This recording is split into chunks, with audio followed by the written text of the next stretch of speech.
자, 지금서부터 비판적 읽기 2의 3단원 들어가도록 할게요. 90페이지 들어갑시다.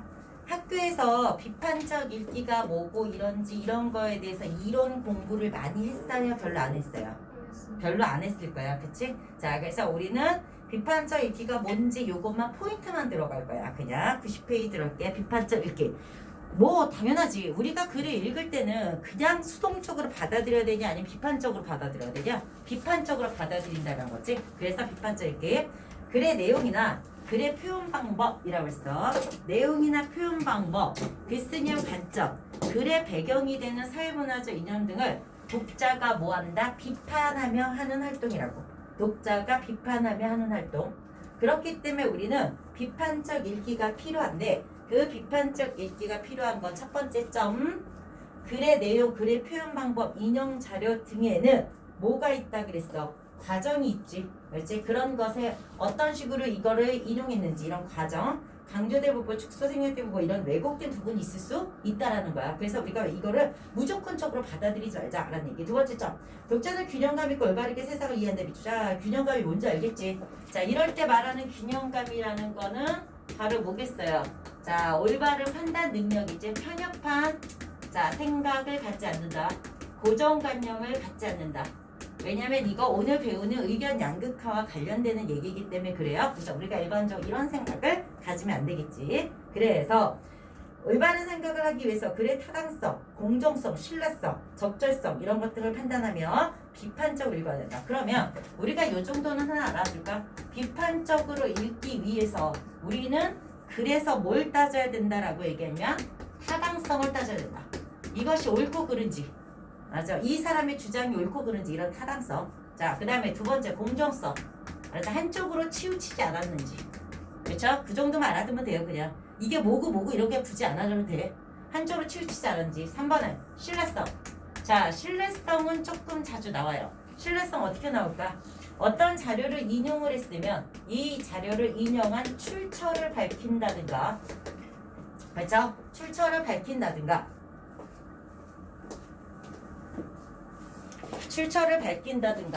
아니면은 인용 자료에 수치가 들어가, 숫자, 넘버가 들어가. 이러면 신뢰성이 있게 되거든요. 그러면 여러분들은 거꾸로 해야 되지. 자, 우리가 글을 읽을 때는 신뢰성이 있기 위해서 이걸 해야지 하는 그런 글 쓰는 사람의 입장이잖아. 우리가 글을 읽을 때는 뭐를 읽어야 돼? 인용했는데 출처가 있네? 수치, 퍼센트 이런 걸 얘기했네? 그럼 여러분들 뭐야? 이것 때문에 이거는 신뢰성이 높아지는구나 라고 평가한다는 얘기지.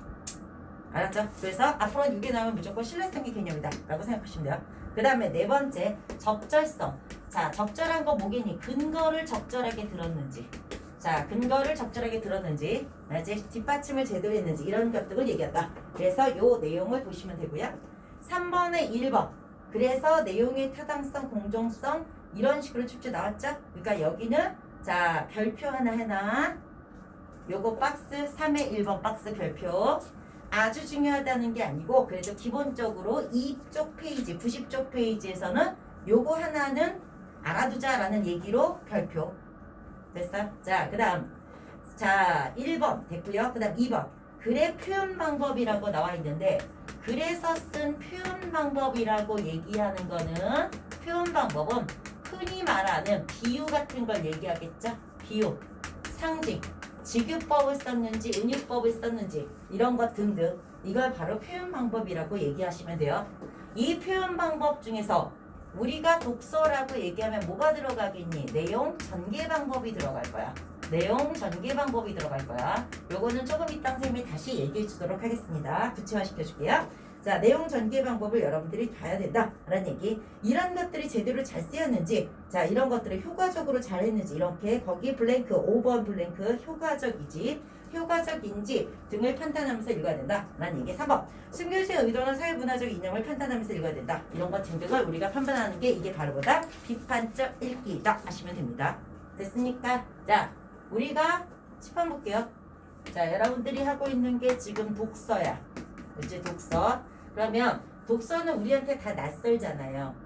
그렇지? 다 낯설잖아. 너희들 독서 과목이란 걸 처음 해보잖아. 그리고 독서 과목을 일반적으로 학원 선생님들도 학교 선생님들도 많이 하지 않았어요. 무슨 말이냐면 너희 고2부터 선택으로 바뀌잖아. 선택으로 바뀌기 이전에는 2학기 때는 대부분의 학교가 다 언매였어요. 언매. 근데 지금 학교에서 언매는 선택이잖아. 그럼 학생들한테 필수적인 공통 과목을 가르쳐 주잖아. 그렇기 위해서 선택한 게 독서야. 선생님 이 말 속에 있는 얘기가 뭐하니? 학교 선생님들도 독서를 전면적으로 수업해 본 적은 없다고요. 어떤 학교별로 선택이었단 얘기지. 이해됐어? 그렇게 돼. 그렇기 때문에 독서에 대한 기출문제는 거의 없다고 보시면 돼요. 그러니까 문제가 거의 없어요. 독서는. 맞아. 그러니까 여러분들이 구할 수 있는 문제는 평가 문제집밖에 없는 거죠. 학원이니까 그나마 조금 다른 데서 문제를 갖고 오니까 이런 거 평가 문제집은 그리고 사지 마시고요. 평가 문제집을 해서 줄게요. 알겠죠? 이렇게. 그러면 독서 문제를 우리가 어떻게 할 것인가? 라고 하는 거야. 자, 독서 문제는 일단은 자 여기 페이지에다 맨 위에 여기나 뭐 맨 앞에다 적든지 독서 학교 문제는 이런 식으로 나올 거야. 독서의 대부분의 문제는 뭐냐면 사실적 사고를 묻는 문제야. 사실적 사고를 묻는 문제야. 왜 그런지 알겠니? 자, 사실적 사고를 묻는 문제가 출제하는 사람들한테 가장 쉽지 않습니까? 독서 문제는 문학 문제보다 내기가 더 어렵거든요. 그래서 사실적 사고. 그런데 문제는 사실적 사고 문제의 유형이에요. 그렇죠? 유형. 자, 당연히 뭐겠니? 일치, 불일치를 묻는 문제겠지. 문제 유형이야 이거는. 맞아. 문제 발모냐? 일치, 불일치를 묻는 문제가 될 거야. 일치하는 것을 일치하지 않는 것은 이런 식으로 들어갈 거야. 두 번째는 얘를 바꿔서 낼 수 있는 문제가 뭐였냐면 이 글을 읽고 이 질문에 답할 수 있는지의 여부를 묻는 문제. 맞죠? 이것도 뭐야? 사실적 사고라는 느낌 오시죠? 그치? 자, 그 다음에 세 번째 문제의 유형은 이거지. 표제와 부제를 묻는 문제. 표제와 부제를 묻는 문제. 표제와 부제. 문제 유형 아시죠? 모의고사에서 나왔잖아. 표제는 이 글의 전체적인 중심 화제예요. 중심 화제. 그 다음에 부제는 이 중심 화제인데 이 중심 화제를 구체적으로 어떠한 소제재. 알았죠? 어떠한 소제재. 그러니까 그거를 화제 중에서도 구체적으로 건 거. 그러니까 구체적인 대사, 구체적인 소제재와 관련해서 내용 전개 방법까지 나오는 거. 내용 전개 방법까지 물어보는 거. 요거지. 예를 들어서 환경 보호를 수질 관리하고 관련돼서 이해되니? 구체적 제시, 구체적 제재, 수질 쪽의 문제와 관련돼서 시대적인 흐름을 보고자 한다. 느낌 알겠어요? 이 얘기야. 그렇지? 표제 부제 문제는 중심화제는 거의 이거까지 1문단이죠. 자, 1문단의 중심화제가 딱 제시되어 있지 않다면 뭐겠니? 2문단의 어두야. 2문단의 첫 문장. 2문단의 첫 문장에 이렇게 직접적으로 제시되어 있죠. 자, 볼까? 자, 첫 번째 문단 쭈쭈쭈쭈쭈쭈 했어. 맞죠? 첫 번째 문단. 뭐 일반적으로 사람들은 어쩌고저쩌고 생각한다. 그런데가 나올 거야. 그런데 이렇게 나오지? 그럼 그런데는 여기서 뭐야? 문제 제기를 해주는 거야. 그러면 그런데 어떤 문제점이 있다. 그러면 자 앞으로 이걸 알아보자 이렇게 나와. 그래서 여기에서 중심화제가 나와. 근데 중심화제가 안 나오고 그냥 넘어가. 그러면 두 번째 문단에 뭐야? 자 이렇게 있으면 이 앞에 무엇과 관련된 무엇은 이런 식으로 나올 거야. 그럼 이걸 여러분들이 중심화제구나 이렇게 찾을 수 있어야 된다는 거지. 느낌 아시겠죠? 자, 그래서 이런 느낌. 자, 그 다음에 네 번째죠. 네 번째. 사실적 사고인데 네 번째는 이렇게 물어볼 수 있어요. 각 문단의 중심 내용이야. 각 문단의 중심 내용. 자, 각 문단의 중심 내용은 보기만 보고도 알 수 있죠? 뭐라고 나오니까 딱 보면 어떻게 돼? 지문에 가나 이렇게 나오지. 그럼 여러분 뭐야? 이거 문단의 중심 내용 물어볼 거 뻔하지. 그럼 어떻게 됐어? 다 문단 읽고 문제 풀어야 되겠네. 이런 느낌으로 머릿속에 딱 생각하고 가는 거야. 얘가 됐죠? 자, 그 다음에 각 문단의 중심 내용이기 때문에 여러분들이 주의해서 공부를 해야 돼. 이런 건 다 이렇게 나올 거니까 내가 이렇게 공부해야지라는 방법론이에요, 여러분. 알겠죠? 그래서 문단의 중심 내용이 나오기 때문에 여러분들은 보통 때 자, 각 문단의 자, 중심 내용, 즉 뭐야? 각 문단의 핵심되는 자, 중심 문장이 어디에 있는지를 보는 거야.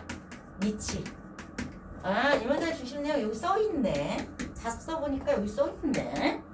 이게 아니고 이 내용이 이 문단의 여기야, 여기야.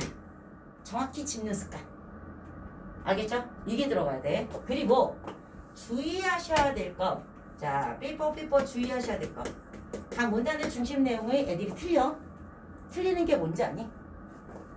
이 문단에 나와 있어. 나와 있어. 그러나 중심 내용이 아니야. 이런 걸 모르는 거지. 알겠어요? 애들이 은근히 틀리는 게 답이 없어? 답이 없어? 왜 답이 없을까? 이렇게 딱 보면 문장 여기 있잖아요. 근데 뭐라고? 중심 내용이 아니라고. 알겠죠? 그래서 이런 걸 주의해서 여러분들이 푸시면 되겠습니다. 해결됐니? 자, 봐봐. 문제 유형 이거 다 뽑았을 수 있는 문제 유형 아니겠습니까? 이렇게 돼. 아, 그러니까 독서는 내가 이런 것들을 바탕으로 공부를 해야겠구나 라고 생각하셔야 돼요. 그러면 큰 문제 유형 사실적 사고를 우리가 했어. 자, 두 번째 문제 유형은 자, 내신에서의 단골 손님 문제는 내용 전개 방법이에요. 내용 전개 방법이야. 내용 전개 방법. 내용 전개 방법은 수능으로 따지면 거의 안 나옵니다, 요즘은. 근데 학교 문제도 내용 전개 방법은 무지무지 많이 나올 수 있어.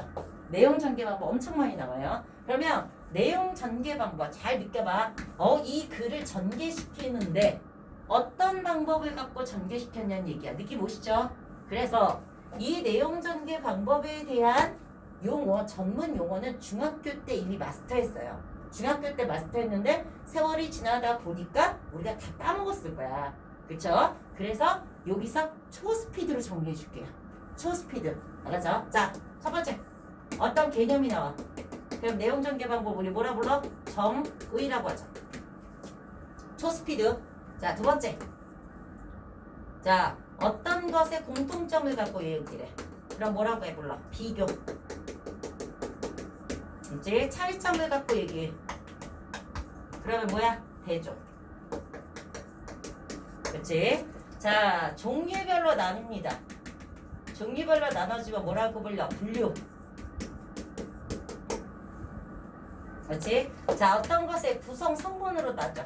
구성 성분. 구성. 자, 시계는 탈상시계와 무슨 시계로 나뉜다면 분류.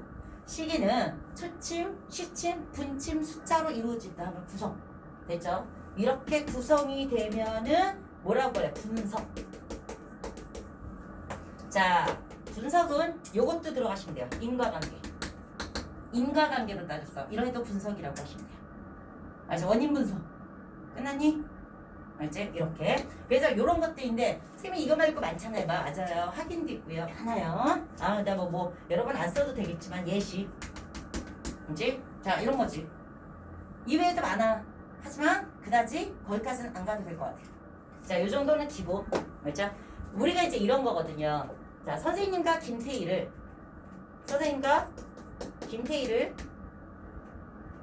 에 대해서 얘기하고 있어. 선생님과 김태희의 공통점은 뭐고요? 차이점은 뭐고요? 이래요. 그러니까 비교 대조가 되지. 근데 요거는 전문 용어야 지금 비교 대조. 근데 이거를 일반 용어로 풀어야 해. 선생님과 김태희를 비교하고 있다. 이럴 때 비교는 차이점으로 쓰일 때가 많다라는 거죠. 뭔 말인지 알겠니? 내용 전개 방법에서의 비교는 공통점을 얘기하고 차이점은 대조라고 얘기하는데 이 비교가 일반 용어로 따지면 A와 B를 비교하고 있다면 대부분 뭐야? 차이점이지? 선생님 이거 공통점인데 왜 비교라는 단어를 썼어요? 이거를 일반 용어인지 전문 국어 용어인지를 다 이렇게 차이점을 두고 보라는 얘기지. 선생님 말 알겠니? 이렇게. 자, 그래서 내용 전개 방법 이런 식으로 한 문제가 나올 거예요. 그러니까 이렇게 들어간다는 거 알아두시고요. 그 다음에 다 적었지? 세 번째입니다. 세 번째는 뭐냐면 단어 문제예요. 역시 단어 문제. 단어 문제는 전체에서 아마 한 문제는 나올 것 같아요. 단어 문제. 이 단어 문제는 여러분들이 어떻게 따져야 되냐면 사전적 의미를 갖고 따져야 돼. 사전적 의미. 사전적 의미를 갖고 따지는데 물론 문맥 속에서 이 단어가 어떤 식의 의미인지를 생각하면서 가야 되겠죠. 예를 들어서 대치라는 단어는 뭐겠니? 대치가 갖고 있는 사전적 의미가 있는데 이 대치가 동음 이의어가 많거든요. 그러니까 문맥적으로 보란 얘기지. 알았죠? A를 B로 대치했다. 그럼 뭐야? 바꿨다. 경찰과 도둑이 대치하고 있다. 차이점인 거 아시죠? 그러면 이 대치가 무슨 단어인지 문맥적으로 파악하면서 사전적 의미로 가야 돼. 사전적 의미는 한자어에 1차적으로 초점을 맞춰서 해야 돼요. 그럼 선생님 이런 거 일일이 어떻게 다 해요? 아니죠. 교과서에 나와 있는 단어 있죠? 옆에 나와 있는 단어, 아직 교과서 자습서 옆에 나와 있는 단어, 그것의 1차적인 의미, 이거를 꼭 하셔야 돼요. 여기서 한 문제가 나올 거라는 거. 그래서 선생님이 수업을 할 때 단어에 대해서 이거는 조금 중점적으로 생각해야 될 단어다라고 하면 불러줘.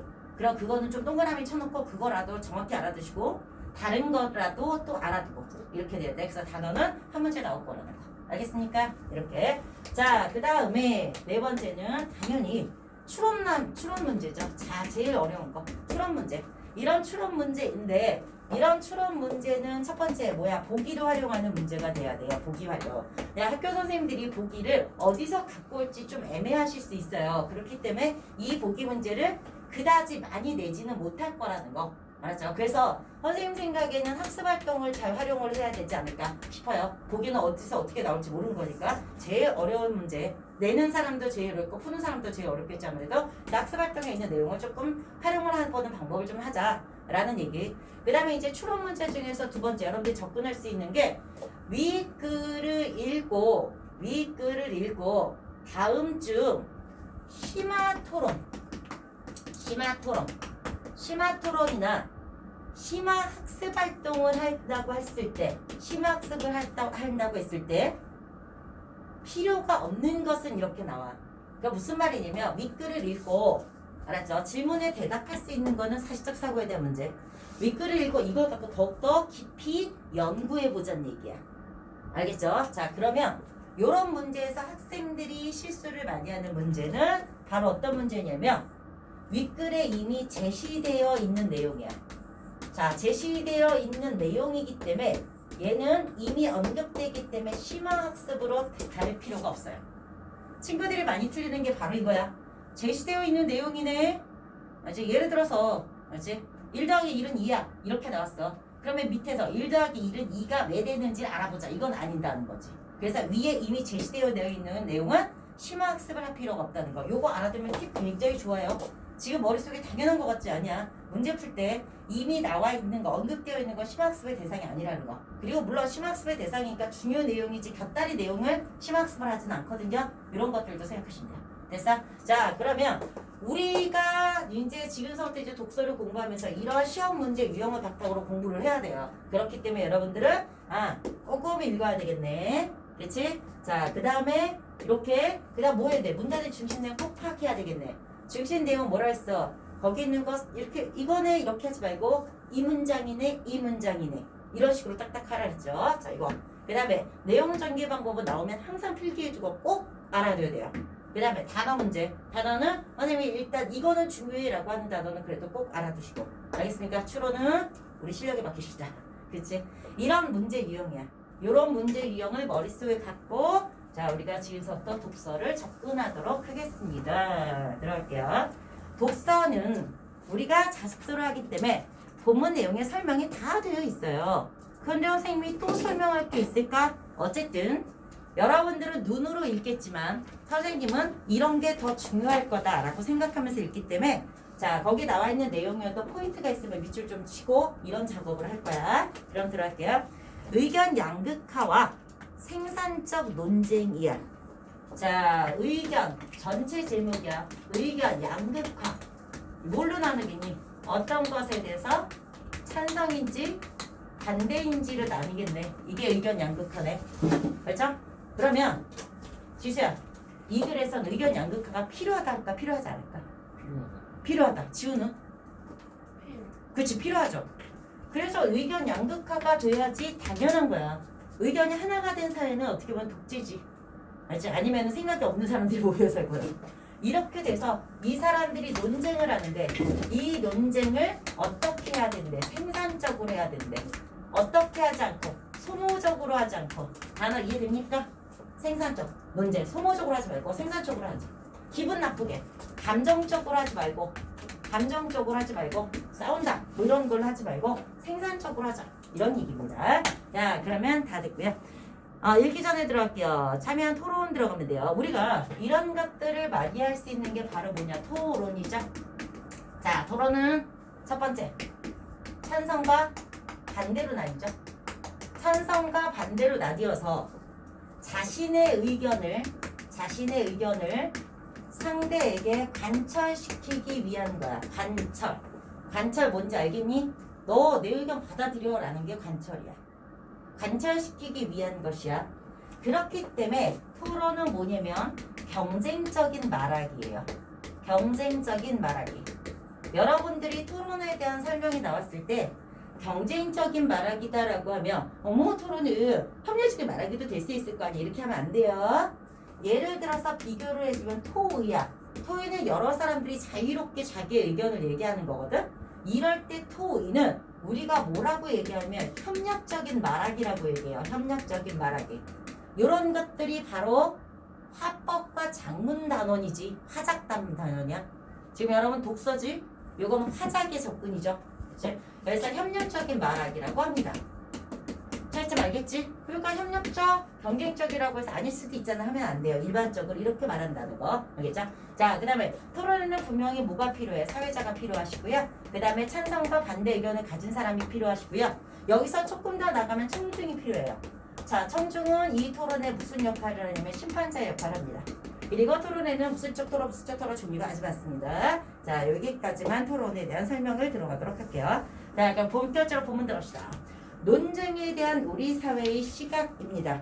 이게 바로 뭐야? 소제목이죠. 옆에 있어 소제목. 소제목과 밑줄. 자, 이 글의 내용 전개는 뭐라고요? 소제목을 바탕으로 뭐한다? 다음에 이어질 내용을 예고하고 있고 예측할 수 있고요. 그렇죠? 우리 독자 의미를 모르고 다음에 나올 내용을 예측할 수 있지? 그 다음에 글의 핵심을 뭐하고 있다? 압축해서 제시하고 있다. 이렇게 들어가면 되는 거지. 거기만 포인트만 밑줄 짝다. 알겠죠? 자, 그렇게 첫 번째 문단 들을게요. 인간은 무리를 이어 살아가는 존재이다. 자, 무리를 이루어 즉 뭐야? 사회를 무리를 이루어 살아가는 존재이다. 무리지어 사는 인간이기에 서로 다른 의견끼리 부딪히는 것은 자연스러운 현상이다. 됐습니까? 대전제죠. 대전제. 인간은 무리를 지어간다. 소전제. 무리를 지어 있기 때문에 갈등이 생기는 건 당연하다. 끝났냐? 맞죠? 그래서 결론. 우리는 뭐야? 이 갈등을 잘 풀 수 있는 게 중요하다. 갈등 해결을 잘 할 수 있어야 된다. 이게 결론. 그렇죠? 자, 그 다음 해결함으로써 그 사회가 나아가 긍정적인 방향을 도출하여 이끌어내어 도출 밑에다 이끌어내다 도출 밑에다 이끌어내다 무슨 말인지 알겠지? 단어 문제에서 뭐냐? 이런 문제는 한자어를 고유어로 바꿔주는 문제야. 맞아요. 고유어를 한자어로 바꿔줄 수도 있고 알겠지? 아까 어휘 문제에서 이런 유형이 하나 나올 거야. 한자어를 고유어로 바꿔준다. 그래서 도출, 이끌어내다. 이끌어냄으로써 사회가 발전할 수 있다. 이러한 갈등을 합리적으로 해결하려면 뭐가 필요한다? 논쟁이라는 도구. 자, 그래서 갈등을 해결해야 되는데 이 갈등을 해결할 수 있는 방법이 바로 뭐다? 논쟁이다. 이렇게 얘기했지.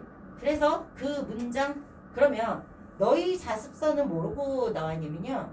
가문단에 거기 부분에 연두색으로 색칠돼 있지. 이게 뭐란 얘기지? 핵심 문장이란 얘기잖아. 알았지? 문단의 핵심 문장 어디 위치되어 있는지 알겠죠? 자습서 아주 친절하죠?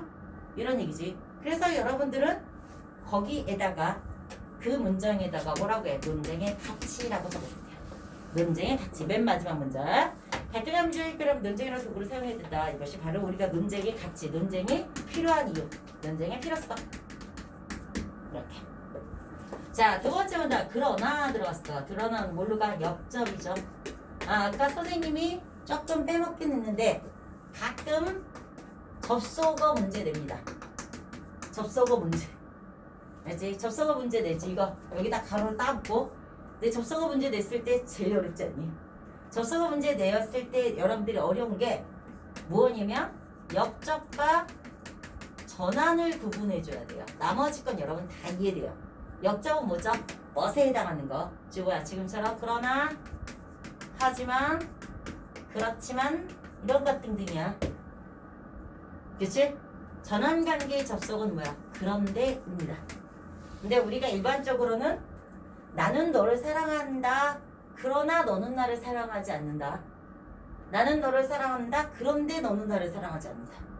특별히 차이점이 없죠.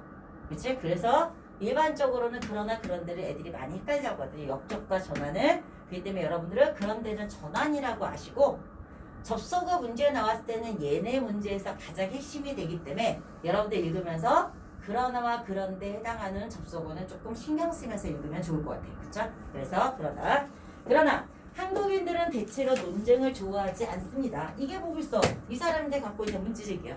그렇죠? 주장입니다. 주장. 한국인들은 논쟁을 좋아하지 않는데 주장. 왜 그렇대? 자신과 생각이 다른 사람과 부딪히는 것은 바람직하지 않고 반대 의견을 내며 갈등을 조장하다 생각하는 게 적지 않기 때문이다. 그래서 뭐니? 잘못을 품고 사귀고 드러나지 않아야 그릇이 크다고 여긴다 라고 얘기했어. 이 주장이고 이렇기 때문이다 라는 거야. 이유. 즉 근거죠. 적어놨냐? 주장 그 다음 거 근거.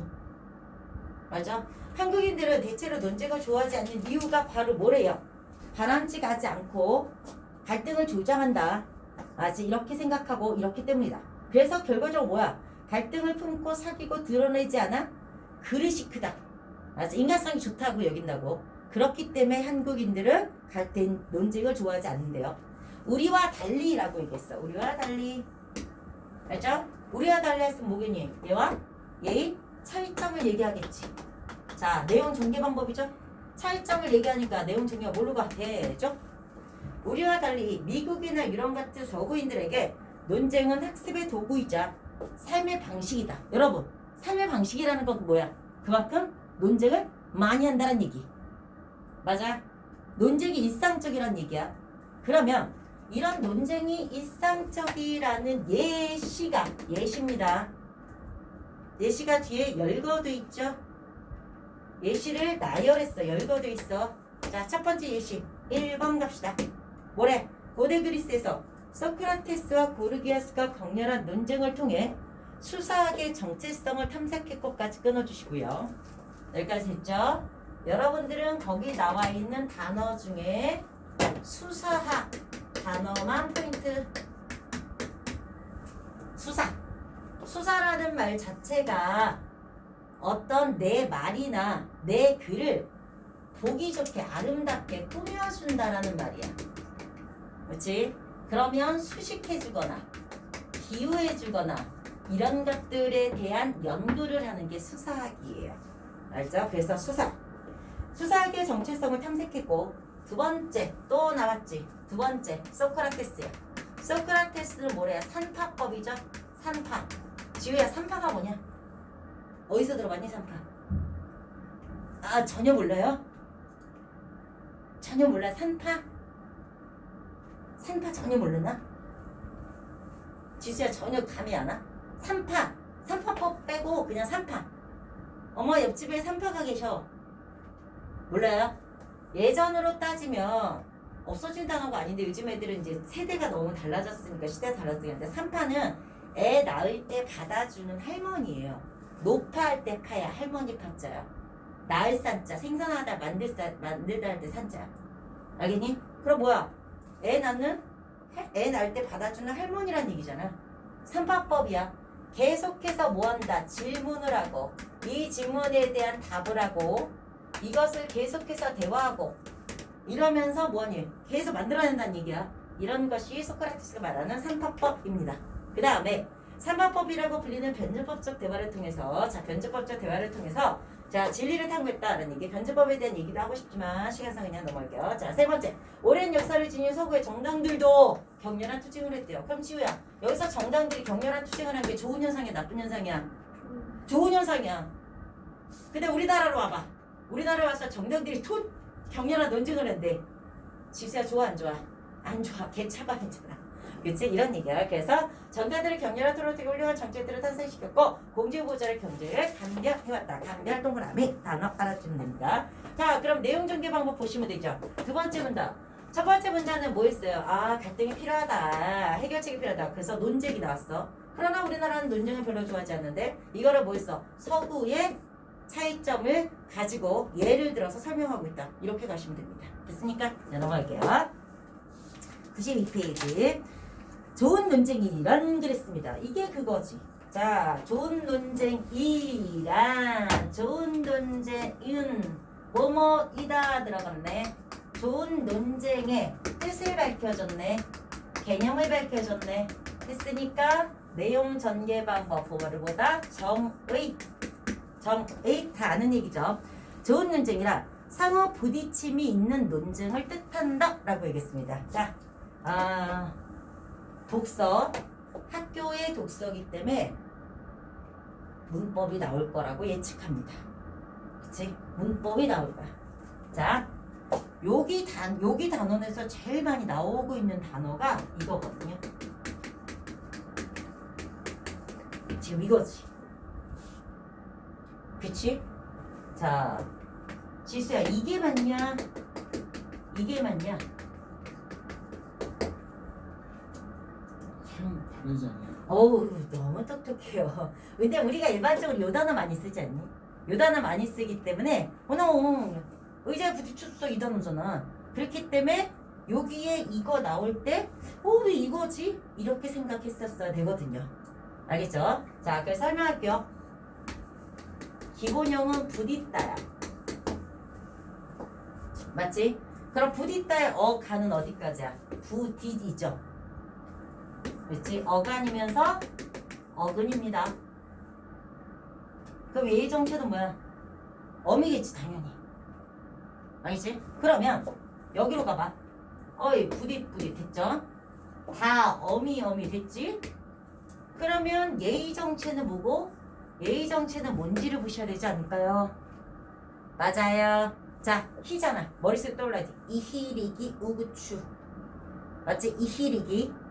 알았지? 선생님이 문법 시간에 한 거 있잖아. 이희리기 똑같다. 피동, 사동 구분하는 방법. 목적어가 없으면 피동, 목적어가 있으면 피동이지. 그럼 부딪히다야. 뭐뭐에 부딪히다지 뭐뭐을 부딪히다가 아니잖아. 맞습니까? 맞죠? 그럼 앞에 목적 필요 없지. 그러므로 얘는 뭐야? 피동 전미사예요.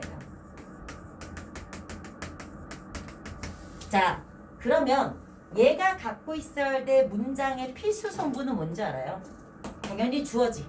뭐뭇은 뭐뭐에 부딪히다가 들어가야 돼요. 알겠어?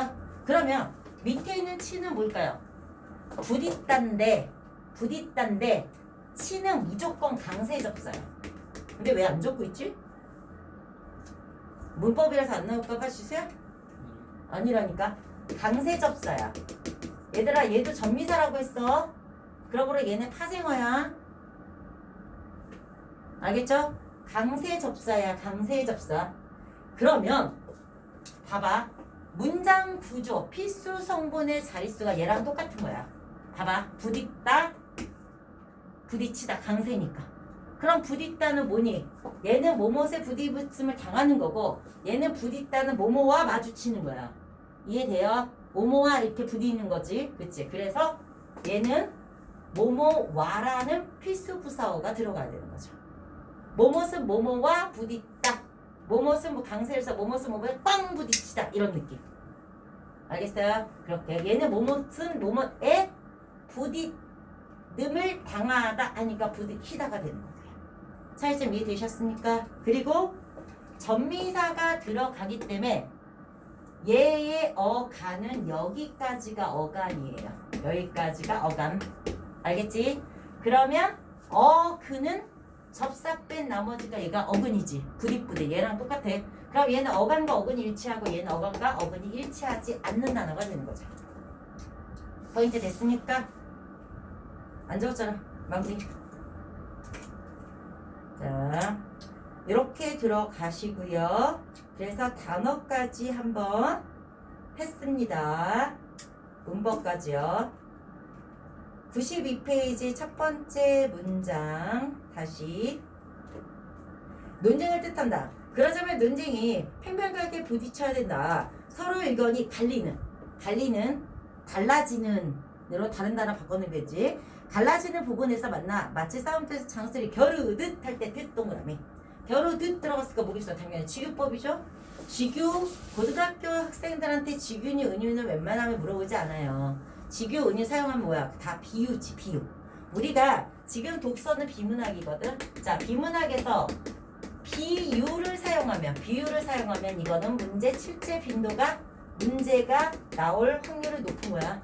비유를 사용하면. 왜냐면 비문학에서는 대부분 비유 많이 사용하지 않거든요. 문학에서는 비유가 많이 사용하잖아. 그래서 비유 사용은 반드시 묻게 돼.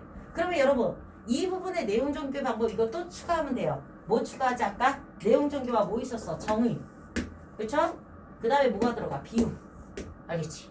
이 글은 비유를 빈번히 사용합니다. 비유를 자주 사용해요. 그죠? 자, 그래서 비유만 믿죠. 싸움터에서 장소리 겨루듯 자신의 논리로 상대와 맞서 싸워야 한다.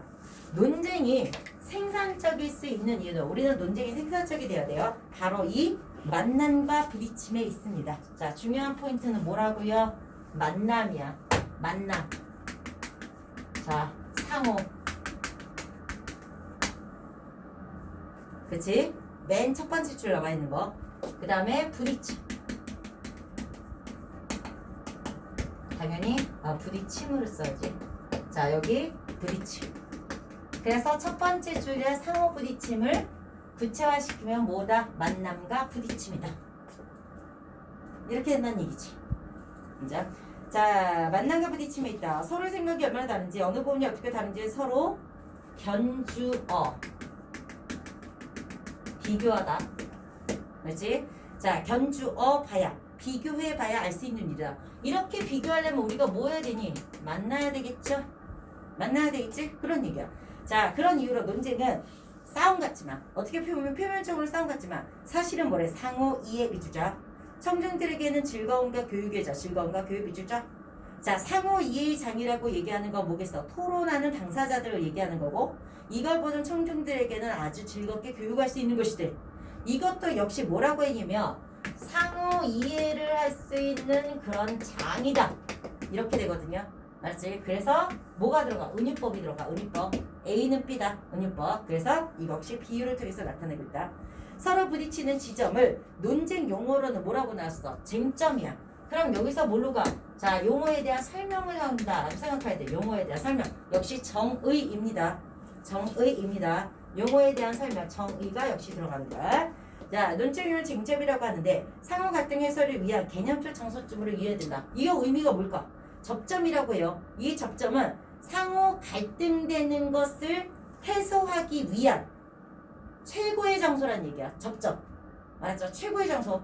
거기서 우리가 이 접점 문제에서 이거를 해결해야 돼요. 근데 여기서 싸우는 게 이게 막 싸우는 게 아니잖아. 그러니까 개념적이라는 단어가 들어오는 거죠. 알겠지? 개념적 장소점으로 풀이할 수 있다.